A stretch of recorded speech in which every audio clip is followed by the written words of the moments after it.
Hello friends, this is fourth video of the series Empowering Vets, and in this video we will target on innovations. So I am here with this video to discuss 5 simple steps by which you can do innovations, like how dairy is innovating nowadays. Just have a look at this newspaper. How happy is your milk from Sanjeevani Dairy Farm, and this is like doodhwale.com.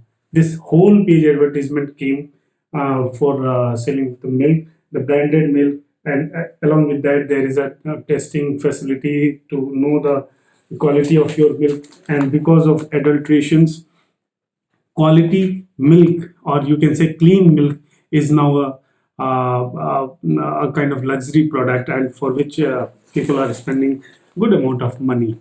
And in the same series, you can see another advertisement from another company, and here you can see like how they have described about everything, like about their distribution. Even they are also giving the free kits. So this is the kit to detect urea, starch, soap. They are giving this kind of diagnostic tools also to know the quality of your milk. And not only milk, if you see, there are many companies, and the very prominent company is Licious. I think if you see the advertisement of Licious, you will be very happy to know like they are selling a very good quality meat. And not along with that, also you can see fresh to home, where fishes have been delivered to doorstep. So now why I'm showing all those things, because now whenever we talk about business or something like that, so every time we primarily, as a witness student, we primarily think about the traditional or conventional production practices, and we somehow miss the emerging link with the help of IT enabled activities, which we can do. And we can innovate in product as well as service delivery, and not for the consumers only, for the producers also you can work.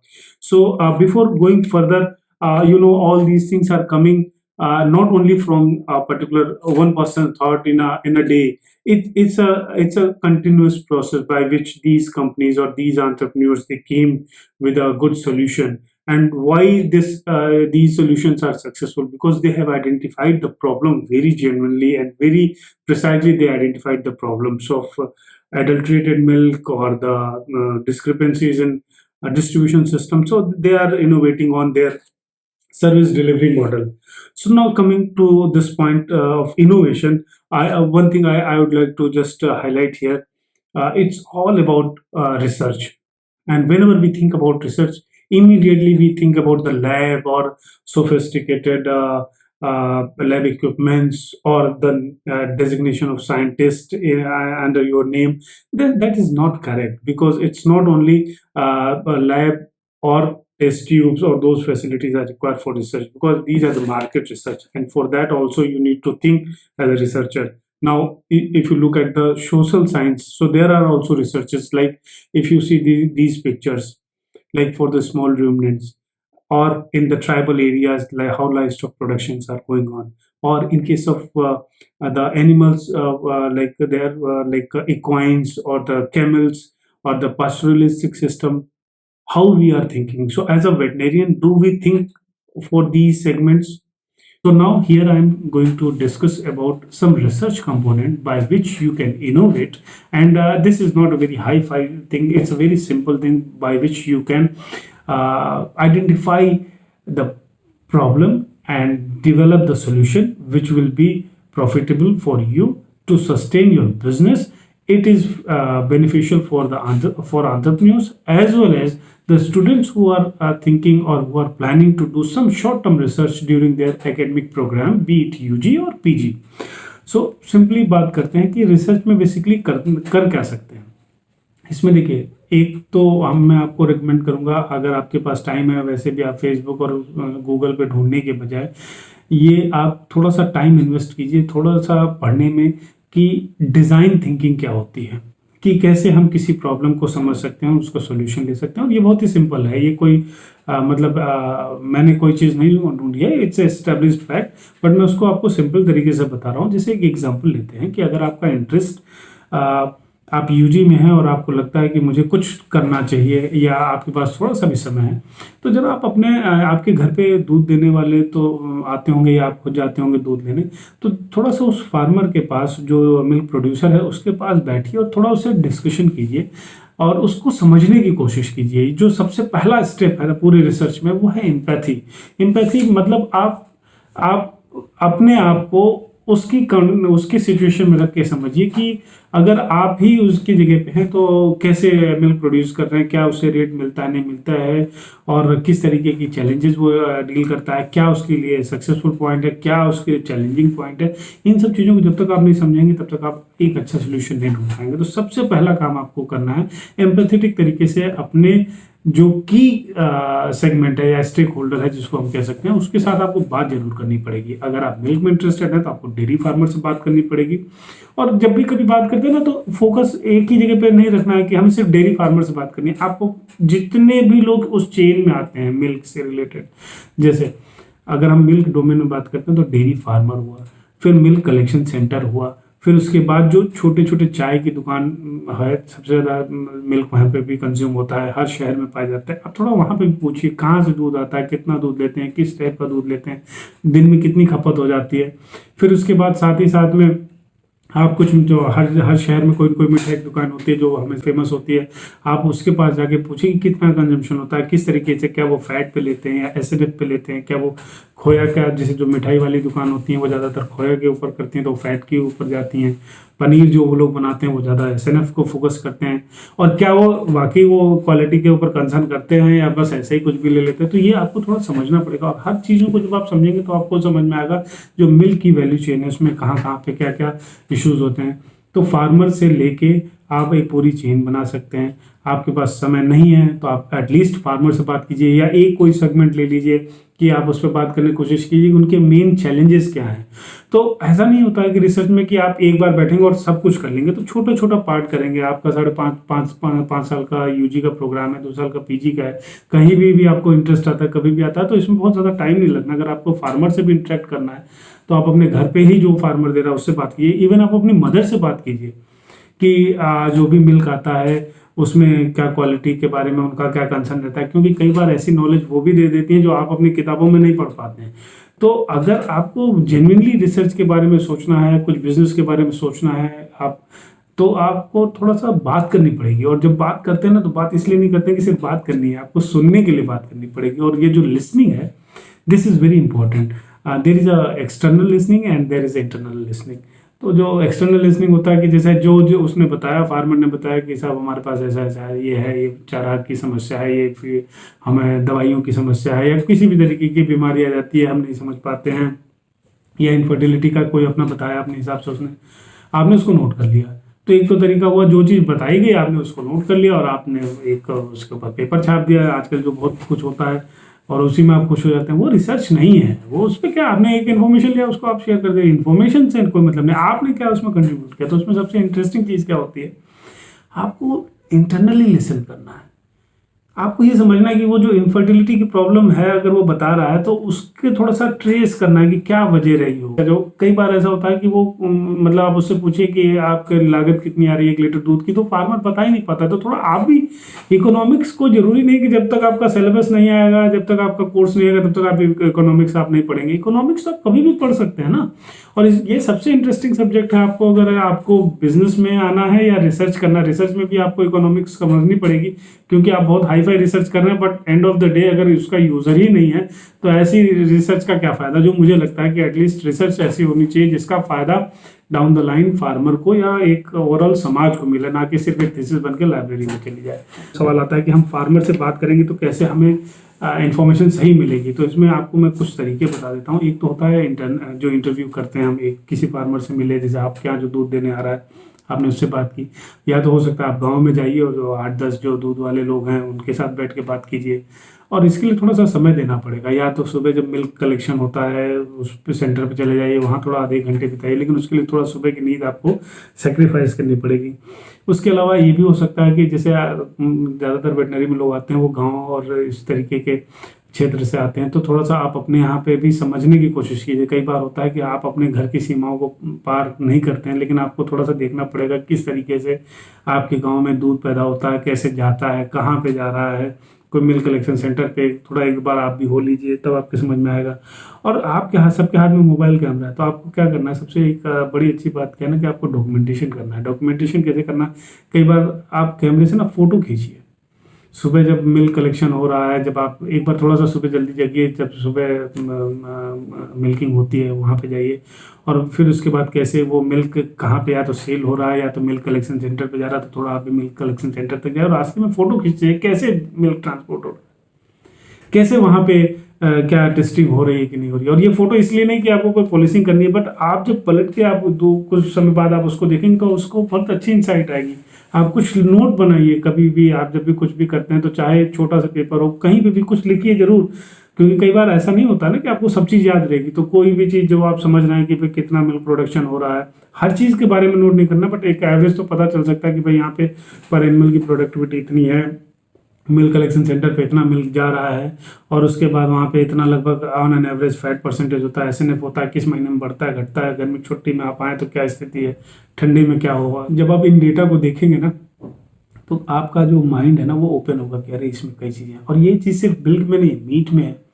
आप देखिए meet कैसे है, public health के कितने significant concern होते हैं। वहाँ पे क्या पता फोटो खींचेंगे तो फोटो जो वहाँ पे जो लोग होते हैं वो शायद मना भी करें, कोई बात नहीं, आप अपने अंडरस्टैंडिंग के लिए सीखिए, या आप ना देखिए, फोटो नहीं खींच सकते तो नोट तो कर सकते हैं ना, कि जो मीट जब कटता है तो उसमें, या जब वहाँ पे रखा जा रहा है तो वहाँ पे कोई पैरासिटिक इन्फेस्टेशन अगर मानिए होता है तो उसमें कैसे वो कर रहा है, क्या वो साइड में काट के फेंक दे रहा है, या कहीं उस पर ध्यान देता है कि नहीं देता है। लीवर को जब वो रखते हैं, या लंग लीवर जो इस तरीके के जो बाकी विसरा उनका क्या होता है, क्या किस तरीके से बाकी जो चीज़ें हैं वो कैसे डिस्कार्ड होती हैं, क्या कई बार ऐसा होता है आप देखेंगे कि जो मीट के डोमेन में जो मेन मीट का पोर्शन होता है वो तो परचेज होता है, बट बाकियों का क्या होता है, क्या उससे कहीं पोल्ट्री फीड या कहीं वो फीड मिलर ले जाते हैं, या कोई दूसरे समाज का कोई दूसरा तबका आता है लेने। अब यहाँ पे देखिए सोशल साइंस आ रहा है कि एक गोट का अगर मानिए स्लॉटर हुआ तो उसके कितने कितने कंपोनेंट किस किस जगह पे गए, तो आपको थोड़ा समझने की जरूरत है। एक के केस में यही होगा,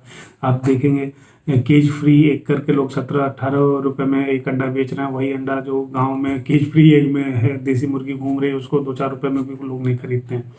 जब आप इस तरीके के आइडियाज को नोट करते हैं कई पेज जगह पे, तो आपके पास एक अच्छा कंपाइलेशन हो जाता है कि अच्छा मिल्क में ये चीज़ें होती हैं, एग में ये चीज़ें होती हैं, मीट में ये चीज़ें हो रही हैं। इसके अलावा आप जब आप के अगल बगल शॉप होंगे, जैसे लखनऊ में एक 56 भोग करके शॉप है, बनारस में कई है, आप शॉप देखेंगे तो वहाँ पे ऐसी ऐसी शॉप है जहाँ पे 1000, 2000, 5000 लीटर मिल्क रोज का कंज्यूम होता है। तो थोड़ा सा उन शॉप पे जाके थोड़ा समय बिताइए, हाँ थोड़ा सा मिठाई भी खाइए, साथ में देखिए कि कितनी चीज़ें बन रही हैं, तो उसमें थोड़ा सा कोशिश कीजिए अंडरस्टैंड करने की कि किस तरीके से वो लोग मिल्क को लेते हैं, क्या उनकी भी प्रॉब्लम होती है, उस प्रॉब्लम को क्या कहीं आप दूर कर सकते हैं, नहीं कर सकते हैं, या जो भी इश्यूज है आप इसमें ऐसा कर सकते हैं। आप एक्सपर्ट पैनल्स का भी, या एक्सपर्ट जो भी लोग एक्सपर्ट हैं या जो लोग पुराने लोग हैं, आप उनके साथ थोड़ा सा समय बिताइए, उनसे बात कीजिए और उनसे समझने की कोशिश कीजिए कि प्रॉब्लम कहाँ पे है, क्योंकि जब प्रॉब्लम आप आइडेंटिफाई करेंगे तभी आप सोल्यूशन बना पाएंगे। इसमें एक चीज़ और भी हो सकता है, जैसे खासतौर से गोट के मामले में पर्टिकुलर कम्युनिटी डील करती है, इवन पिग के मामले में भी होता है कि एक पर्टिकुलर कम्युनिटी इसमें इन्वॉल्व होती है।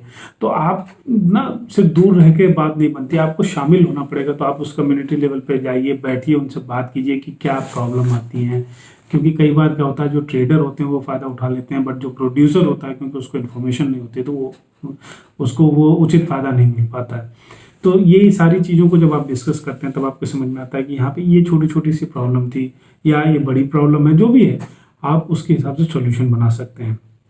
और इस चीज़ में आपको तीनों कंपोनेंट का ध्यान रखना, प्रोड्यूसर का भी, कंज्यूमर का भी, और साथ में जो इंटरमीडियरी है। कई बार ये नोशन आता है कि भाई प्रोड्यूसर बनाता है उसको नहीं मिलता है, कंज्यूमर महंगा देता है, इंटरमीडियरी खा जाती है। भाई देखिए एक पूरा एक सिस्टम बना हुआ है, तो एक इकोसिस्टम में तीनों चीज़ों का होना बहुत ज़रूरी है। या तो हमारा इतना एफिशिएंट सिस्टम हो जहाँ पे प्रोड्यूसर ने कोई भी चीज़ प्रोड्यूस किया और हमारा इतना बड़ा कंज्यूमर बेस है उसने खरीद लिया। अगर ऐसा हो तो इससे अच्छा तो कुछ हो ही नहीं सकता कि अगर डायरेक्ट कंज्यूमर और प्रोड्यूसर कनेक्ट हो जाए। बट ज़्यादातर समय पे ऐसा नहीं हो पाता है और इसीलिए वो इंटरमीडिएटरी बीच में आती हैं। तो उसकी भी एक इम्पोर्टेंस है, बट हाँ अनडी एडवांटेज कोई नहीं ले, और इसका फायदा जो भी है कि एक फेयर जो प्राइस डिस्ट्रीब्यूशन हो वो सब जगह हो। ऐसा भी ना हो कि प्रोड्यूसर लॉस में हो, कंज्यूमर लॉस में हो और बीच वाले लोग फायदा उठा जाए, और ऐसा भी नहीं हो कि बीच वाले को हटाने के चक्कर में प्रोड्यूसर का माल नहीं बिका या कंज्यूमर को माल महंगा मिला या मिल ही नहीं पाया। तो इन सब चीज़ों का थोड़ा सा, और यहीं पे जो हमारा इनोवेशन की जब हम बात करते हैं तो आईटी इनेबल्ड जो इंटरवेंशन है वो रोल प्ले कर सकते हैं। जैसे मैंने आपको एग्जांपल दिया कि कई इस तरीके की ऑर्गेनाइजेशंस आ रही हैं जिन्होंने कस्टमर को प्रोड्यूसर से डायरेक्ट कनेक्ट करने की कोशिश की है, और पहले हो सकता है 4 इंटरमीडियरी थी, अब एक ही में इंटरमीडियरी है। जैसे अब इसके साथ में हम लोग आते हैं कि अगर मानिए हमने एम्पैथेटिक तरीके से प्रॉब्लम तो आइडेंटिफाई कर लिया, व्हाट नेक्स्ट। तो प्रॉब्लम तो देखिए जब आप लिखेंगे तो कई बार चीज़ आएंगी, तो उसमें आपको एग्री मतलब कंसोलिडेट करना पड़ेगा कि आपने जब इतने लोगों से बात की है तो आपके समझ में आएगा कुछ ऐसे पॉइंट रहे होंगे जो सबने बताया होंगे कि ये बहुत ज़रूरी पॉइंट है, और कुछ लोगों ने ऐसा बताया होगा कि मतलब कुछ ऐसे पॉइंट होंगे जो सबने बताया होगा। जैसे फीड कॉस्ट के बारे में किसी भी से पूछ लीजिए, कहेगा फीड महंगा है, तो फीड महंगा है तो आप ये एक बड़ा चैलेंज है। फीड की अनअवेलेबिलिटी है, ग्रीन फूडर, ड्राई फूडर या पोल्ट्री के केस में मक्का सोया का इशू होता है। इसी तरीके से एक्वा में भी कंसर्न होते हैं। तो हमें थोड़ा सा ये देखना पड़ेगा कि मोस्ट कॉमन इश्यूज क्या हैं, मोस्ट जो एक इम्पॉर्टेंट इशू जो लोगों ने बताए होंगे। और ये एक चीज़ और है ना, ये हमारा India it's a very diverse country, और जो इश्यूज जम्मू कश्मीर या हिमाचल के होंगे कोई ज़रूरी नहीं वो यूपी बिहार और ये इधर झारखंड के हों।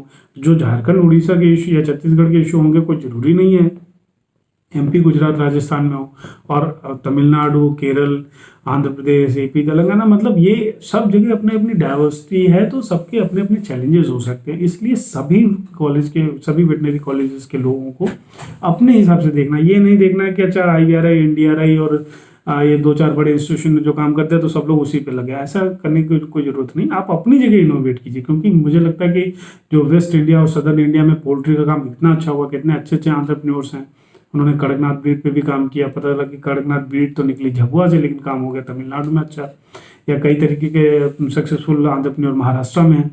तो हमें चीज़ों को इवॉल्व करते रहना है अपने प्रॉब्लम को दूर करते हुए। तो अभी हम लोग मुद्दे पे आते हैं फिर से कि हमने एम्पैथेटिक तरीके से प्रॉब्लम आइडेंटिफाई कर लिया, अभी व्हाट नेक्स्ट। अब हमें कंसोलिडेट करना है कि हमारा एरिया क्या है, कि हम कहाँ इंटरव्यून करने थे। अगर मानिए IT plus dairy, IT plus meat, IT plus egg, और डेयरी प्लस हम बात कर रहे हैं कि सिर्फ न्यूट्रिशन की बात करेंगे, और न्यूट्रिशन में भी हम पर्टिकुलर सेगमेंट को बात करेंगे। तो जब हम अपने आप को थोड़ा सा नैरो डाउन करते हैं कि जो हमारी प्रॉब्लम है इसमें हम हमारे पास जो रिसोर्सेज है, जो हमारी स्ट्रेंथ है, हम उसके हिसाब से कहाँ पे फिट होते हैं। और ये जो बैलेंस होता है जहाँ आपकी स्ट्रेंथ और जहाँ जो आपने प्रॉब्लम आइडेंटिफाई की है, दोनों एक दूसरे से होता है कि इस प्रॉब्लम को मैं अपनी इस स्ट्रेंथ से दूर कर सकता हूँ, वही अच्छा पॉइंट होता है जिसके ऊपर आप अपना केस बिल्ड कर सकते हैं। फिर it's all about like defining your problem and identifying the solution based on your strength and based on the severity of the problem। अभी एक बात और आती है कि ठीक है हमने प्रॉब्लम आइडेंटिफाई किया, हमने सॉल्यूशन भी आइडेंटिफाई किया, लेकिन कोई ज़रूरी है कि जो आपने सोचा है वो सही हो जाएगा। क्योंकि कई बार होता है हमें लगता है कि यही प्रॉब्लम है। जैसे एक एग्जांपल लेते हैं, कई बार बात करें तो पास्टोरलिस्टिक जो सिस्टम होता है जिसमें शीप गेट जो गरीडिए भेड़ बकरी लेके घूमते हैं, तो लोग कहते हैं अरे बहुत गरीब हैं। कोई ज़रूरी नहीं है, गरीब की आपकी परिभाषा दूसरी है, उनकी परिभाषा दूसरी है। आपको लगता है इनकी रिक्वायरमेंट क्या है, आप कभी उनसे बात करके देखिए, आपको पता चलेगा उनकी रिक्वायरमेंट आपकी और बाकी चीज़ नहीं है। उनको तो बस वो पानी और चारागाह मिल जाए तो उनके लिए काफ़ी समस्या सॉल्व हो जाए।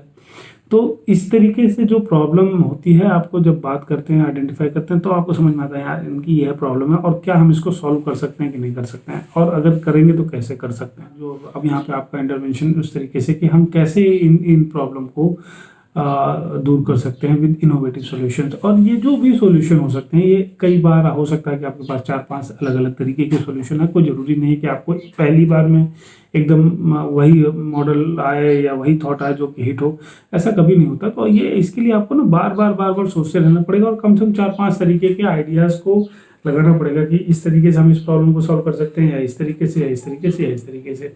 तो आप नेक्स्ट स्टेप आता है इन आइडियाज़ को आपको प्रोटोटाइप के रूप में कन्वर्ट करना है कि हम इसको कैसे करेंगे। बेसिकली जैसे तो झारखंड में अगर ट्राइबल इलाकों में एनिमल हेल्थ सर्विसेज नहीं पहुंच रही तो क्या हम मोबाइल एम्बुलेटरी वैन से सर्विसेज दे सकते हैं? क्या हम डॉक्टर्स को वहाँ भेज सकते हैं? क्या हम पैरावेट के साथ काम कर सकते हैं? या क्या हम फार्मर को एक पर्टिकुलर पॉइंट पे बुला सकते हैं? तो जब कई तरीके के पॉइंट्स आपके पास आइडिया रहेंगे, आप उसको इम्प्लीमेंट करेंगे। फिर आता है टेस्टिंग ऑफ योर प्रोटोटाइप, कि क्या चीज़ सही रहेगा, क्या उनको बुलाना सही रहेगा या आपका वहाँ जाना सही रहेगा, क्या आपने जो पैरावेट बनाए हैं या जो आपके जो दूसरे प्रोफेशनल हैं, पैरा प्रोफेशनल्स हैं, वो जाके सर्व कर सकते हैं। तो जब आप कई चीज़ों को इवेलुएट करेंगे तो आपको लगेगा कि ये वाला जो तरीका है ये ज़्यादा अच्छा है, इसमें कुछ इश्यूज आ रहे हैं, यहाँ पे ये चीज़ें नहीं हो पा रही हैं। तो इस तरीके से ये 5 स्टेप है। पहला, आपको अपना जो भी स्टेक होल्डर है, जो भी एरिया में काम करना है, सारे स्टेक होल्डर से डिस्कशन करना, डिटेल डिस्कशन करना, तरीका मैंने बताया।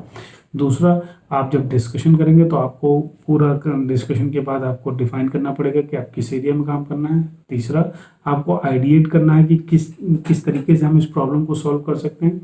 चौथा, आपको प्रोटोटाइप बनाना है कि हम मतलब जो भी आपने आइडिया बनाया है, 4-5 आइडिया बनाया, तो उसको आप मेटेरियलाइज कीजिए कि अगर आप ऐप बेस या किसी भी तरीके से काम कर रहे हैं तो उसको बेसिकली बनाइए, क्योंकि कॉलेज टाइम में आप लोग ये कर सकते हैं और छोटे स्केल पे आप टेस्ट कर सकते हैं। जैसे आप जिस भी यूनिवर्सिटी में हैं या जिस भी वेटनरी कॉलेजेस में हैं, आसपास के सिटीज़ में आप टेस्ट कर सकते हैं। अगर आप क्लिनिकल प्रैक्टिस में इंटरेस्टेड है तो आप कंपेनियन एनिमल पे ट्राई कर सकते हैं कि ऐप बना के एडवाइजरी सर्विसेज दे सकते हैं, फिजिबल है या नहीं है।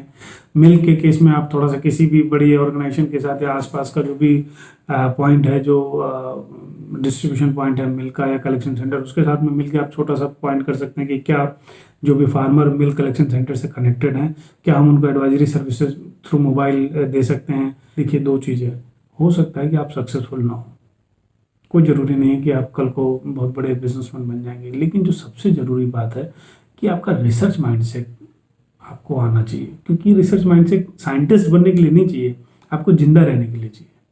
क्योंकि जब जो मेरी समझ में सबसे अच्छा रिसर्चर होता है वो छोटा सा बच्चा होता है जो 1 साल का होता है, जो चलना नहीं जानता है। वो देखियो कैसे सब देखता है, कैसे लोग चलते हैं, कैसे बिहेव करते हैं, वो अगल बगल उसकी कितनी क्यूरियस आइज होती हैं, वो सब कुछ देखना चाहता है। अगर वो केरल में पैदा हुआ है, बिहार में पैदा हुआ है या पंजाब में पैदा हुआ है, आप जस्ट इमेजिन कि वही जो कोई भी एक बच्चा होता है वो कैसे वो डायलेक्ट को सीखता है। तो कहीं ना कहीं वो उसका माइंड बहुत क्यूरियस है, और over a period of time जब हम लोग पढ़ना शुरू करते हैं, धीरे धीरे ग्रेजुअली हमारा माइंडसेट में वो क्यूरियोसिटी खत्म होने लगती है। तो इस वीडियो के माध्यम से मैं आपको जो बताना चाह रहा था, ये सिंपल कुछ तरीके हैं जिससे आप इनोवेट कर सकते हैं और थोड़ा सा रिसर्च की ओर आप बेंड कर सकते हैं। और ये रिसर्च इसलिए नहीं है कि आपको बिजनेस करना है, ये इसलिए है कि आपका रिसर्च माइंडसेट ओपन रहे, जिससे आप कभी भी किसी भी चीज़ को देखें तो आप कई डायरेक्शन में सोच सकते हो। और कौन जानता है, कल को आपको प्राइवेट में आना है या खुद का अपना बिजनेस लगाना है तो आपको ये मार्केट रिसर्च की जरूरत पड़ेगी।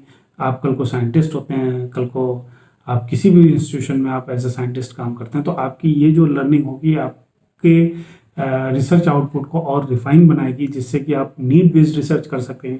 वही नहीं करेंगे कि जो पुराना लकीर के फकीर बने रहेंगे।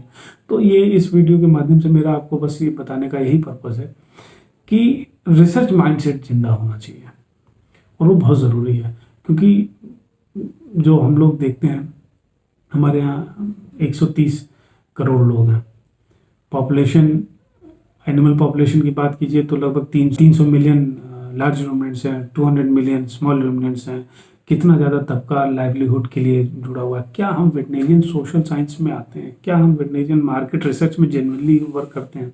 और जब मार्केट रिसर्च का मतलब कंपनी के लिए नहीं, आप अपने लिए भी तो सोच सकते हैं कि आप कल को अगर हमारी फील्ड में भी हैं, वीओ हैं, तो क्या मतलब आप वहाँ पे भी तो एपिडेमियोलॉजी लगा सकते हैं। तो रिसर्च माइंडसेट जरूर होना चाहिए आपका।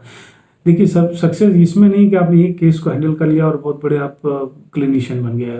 फ़ायदा उसमें है, जो मुझे लगता है, हो सकता है आपको गलत लगे ये बात, बट फ़ायदा उसमें है कि अगर आपने अपने एरिया का जो भी आप जहाँ पे इंचार्ज हैं वहाँ पे कोई डिसीज़ आने नहीं दी, कोई आउटब्रेक आने नहीं दिया, अगर आया भी कहीं अगल बगल से तो आपने उसको मिनिमाइज कर लिया। तो आज की डेट में इंडिविजुअल ट्रीटमेंट या इंडिविजुअल की बजाय हर्ड या कम्युनिटी को हमें देखना पड़ेगा, और यही सक्सेस है। तो एज ए क्लिनिशियन भी हमारे लिए रिसर्च जरूरी है कि हमें अभी से सोचना, कोई जरूरी नहीं हर बार जैसे आपको लगता होगा कि मैं ये इसलिए बोल रहा हूँ कि कोई प्रोडक्ट बनाना या बेचना है, ऐसा नहीं। आप रिसर्च एपिडेमियोलॉजी में कीजिए। तो हमारे यहाँ जो सबसे बड़ी कमी है जो मैंने एक बार लिखा भी और ये लिंक भी आपको मिल जाएगा कि एक्सटेंशन में, इकोनॉमिक्स में और एपिडेमियोलॉजी में हम लोग थोड़ा सा सीरियसली वीक होते हैं। तो अगर हम लोग इन 3 चीज़ों पे ध्यान रखें तो हम लोग बहुत बड़ा कंट्रीब्यूशन कर सकते हैं, ना सिर्फ वेटनरी के लिए बट एक अपनी कम्युनिटी के लिए, अपने देश के लिए।